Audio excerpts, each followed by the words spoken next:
There are many reasons that the children of Israel or the groups gathered together.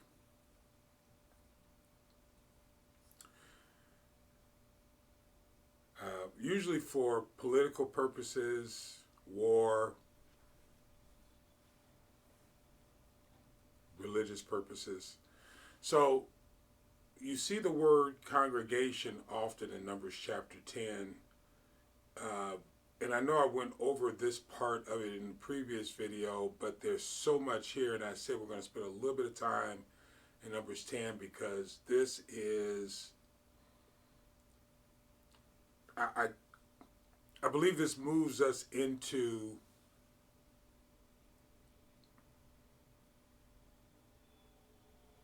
another part of the experience, the travel, the movement of the congregation. Because keep in mind, I'm coming out of talking to you about law and unity. And in doing so, we're moving together as a group. I'm assuming we're now a group at this point. In other words, I'm assuming you understand that whether you're doing something politically, socially, personally, in business, that you understand you can't move any faster than the group that you put together. That if you're looking to accomplish something just on your own and you're disregarding the group that you're a part of, then you're not going to go very far. If you think your vision is so large and so good and so great that you don't need to involve your group, again, family, business, personally, socially, politically, or whatever, if there's no transparency, if there's no protocol, this here, again, we're going from Genesis to Revelation. We're walking the people out of Egypt and preparing them for Canaan. Typically, the Christian church talks about this as a time of going to a better place. But the protocol, the practice, the procedures, the statutes, the judgments, and so many other things involved with getting people out of Egypt, which is tough enough. How did Moses even get them to agree to leave the place? Because of the miracles, because of the collaboration, because he had a relationship with the princes. He tried to build a relationship with the Pharaoh. It didn't work until the miracles came. And then the Pharaoh gave him authority to leave, along with the princes and the silver and the gold, because of the fear of this man's power. But they ended up chasing him and losing. In the meantime, he was able to convince the Pharaoh by authority to let the people go. How did he do that? We already explained it. Could Moses have left Egypt on his own? Yeah, but he wouldn't have accomplished his goal. You can't accomplish your goal without the assembly, without the congregation. You can't just say, I'm going to get us all there and then we're going to celebrate. What did Joseph do? After being put in jail by his family, thrown in pits, accused, everything else, he brought his family in and his family was engaged in the community. So Joseph being in Egypt by himself didn't make him successful. He brought his family in, and his family engaged in Goshen. It's about the assembly. This isn't about you or me or anyone else. This is about taking a people from one bad situation and giving them the opportunity to... Now, Canaan wasn't easy. There was still a battle to get into Canaan. You still had to deal with the 5 lords of the Philistines. But we're not there yet. But this whole journey between Egypt and Canaan was all about learning the laws, learning how to assemble, learning how to work together. That's what Numbers chapter 10 is.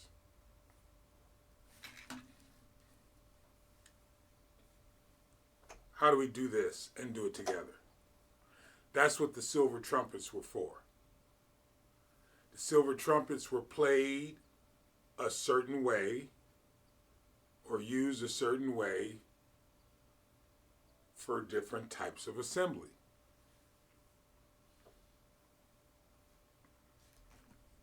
Numbers 10 verse 1, and the Lord spake unto Moses, saying, Make thee 2 trumpets of silver, of a whole piece shalt thou make them, and thou mayest use them for the calling of the assembly. The assembly there is 5712, which is just generically the congregation. So he's speaking in a very generic way that these 2 silver trumpets were generically calling together the congregation. But he gets more in detail as we go on. And for the journeying of the camps are the encampments, all of the different tribes. And when all of the different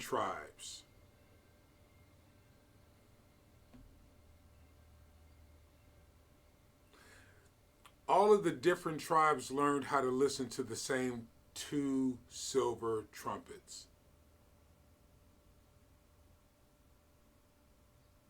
Anyway, and when they shall blow with them, all the assembly shall assemble themselves to thee at the door of the tabernacle of the congregation. I think we talked a lot about the door of the tabernacle of the congregation, right? I mean, if you're following.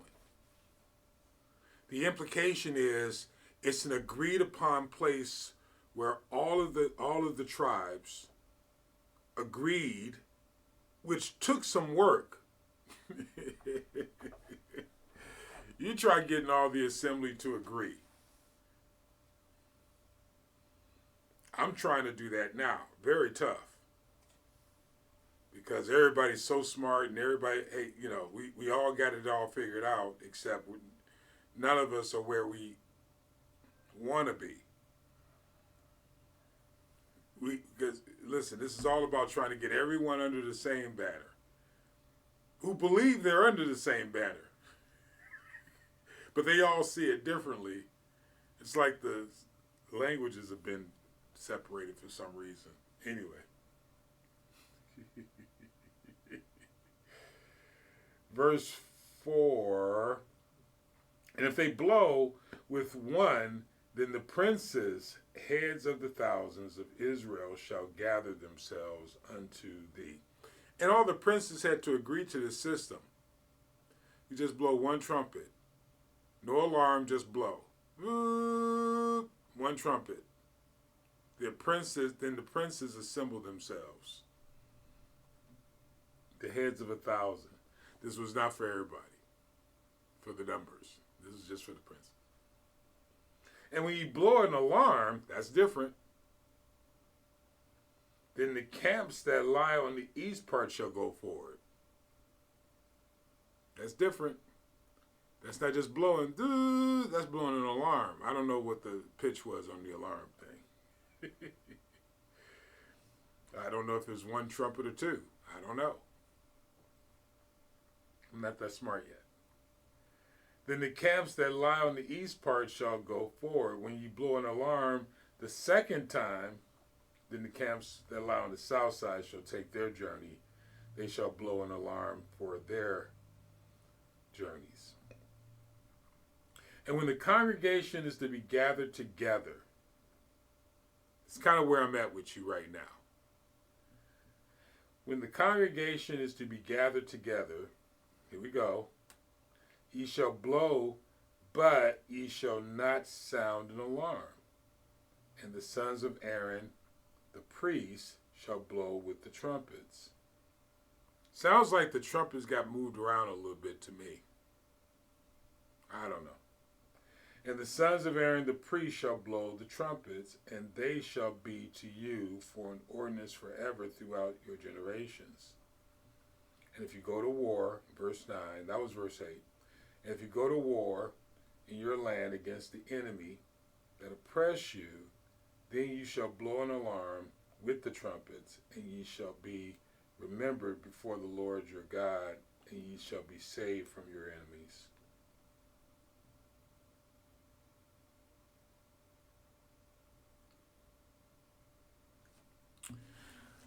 So I want to talk to you about, now that we've talked about unity, I want to talk to you about assembly. Assembly. The tribes have agreed to be unified. They agreed over, this is the second year, at least the second month, might be the third month at this point, I don't know.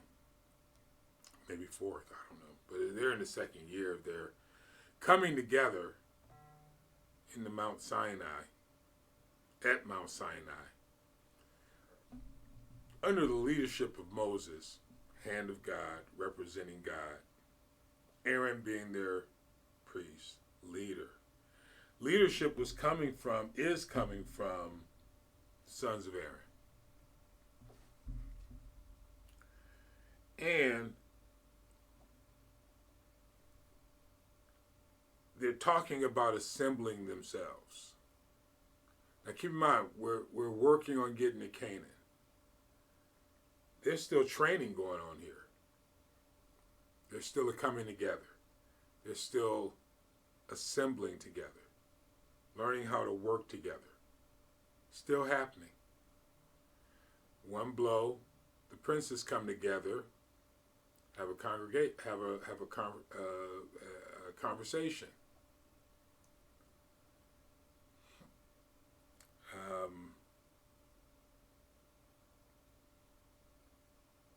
They meet at the door of the tabernacle. That was the meeting place. Princes gather, verse 4. They're talking about how to call forth the assembly. So it starts with the east, the south, the west, the north. If there's a journey. That's how they know. East, south, north. East, south, west, north. Move. Everybody understands how the trumpets work.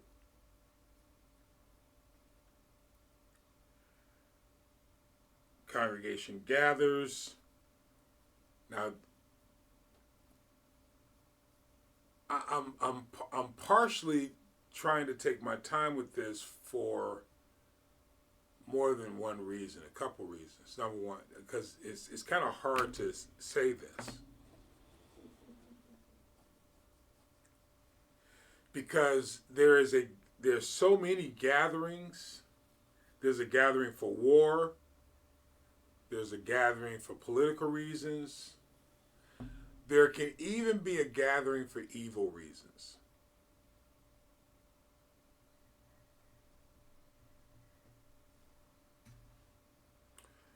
And I'm going to point that out here.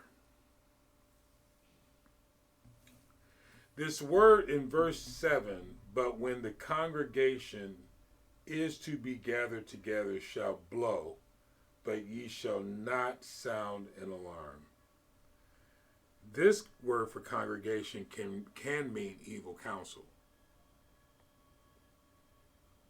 For war, invasion, religious purposes.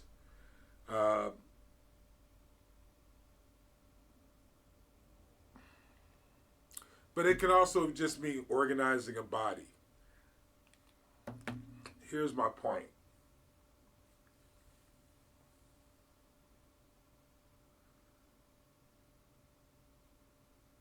The principles of God, good people, strike that. Evil, wicked, and well-meaning people breathe air. Evil, wicked, and well-meaning people walk, talk, teach, preach.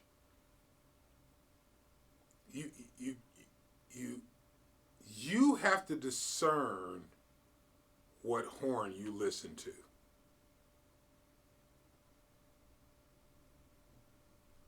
You have to discern what congregation you get involved with, because the principles are true for everyone. You have to listen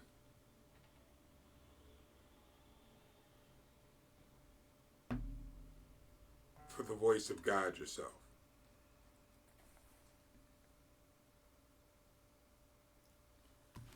Because there will be many people. Somebody just sent me something earlier today. It's funny. He says, not everyone that says, Lord, Lord, will enter into the kingdom of heaven.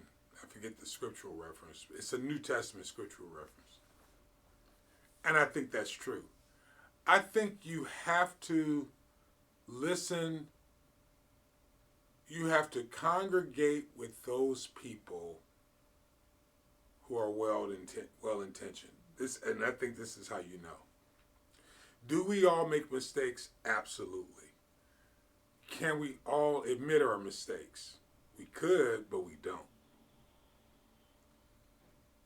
I welcome the grace and mercy of God on me, and I talk a whole lot about my mistakes. Some of the things I've done wrong. I've broken promises. I'm not trying to. I'm doing the best I can to live up to be the best person I possibly can. I've made financial mistakes. Cost me plenty. I've trusted some people. I've listened to some wrong voices.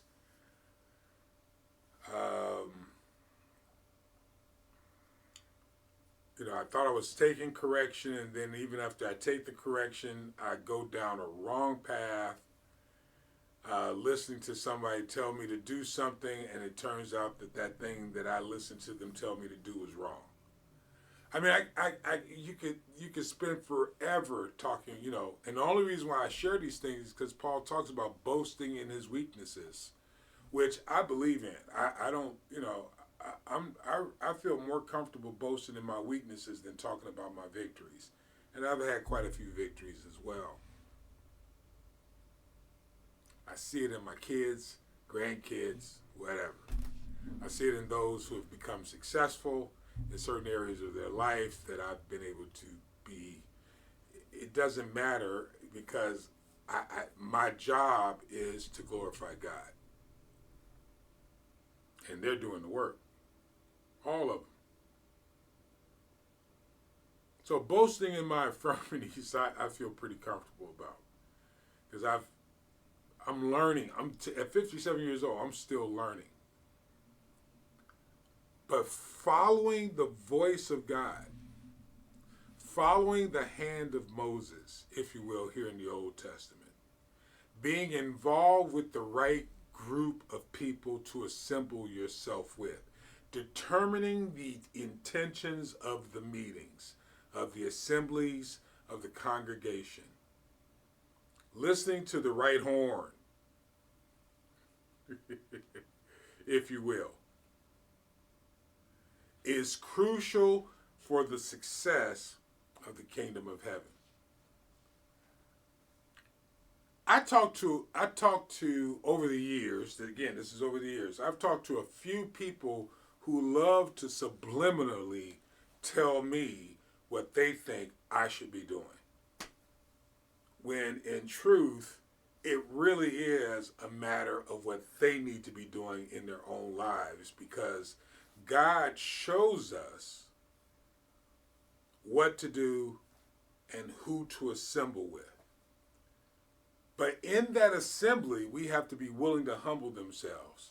We have a group, which I believe you'll be finding out about by the end of this year, or maybe you will. If you're in my environment, you will. And in this group, the people that are involved are, in my opinion, a lot sharper than me in a lot of areas. And I have to humble myself to them, because they're the attorneys, they're the corporate leaders, they're the, I don't have what they have. I don't, I'm not a member of any large organizations other than one organization for students. These people are brilliant. But there are some things I can do as well, which I can contribute. So I don't mind being a part of it and empowering those who have rule over me in this organization. I'm empowering those who have rule over me. Huge. Because it's not about ego. It's about the assembly, the congregation, the group. Calling forth the group to work together to accomplish a greater end. Are you willing to empower those who have rule over you in certain areas of your congregal? Is that a word, congregal? in your endeavors? It's the purpose of the assembly. Is calling forth and creating order and working together on a particular direction so that the whole assembly can benefit.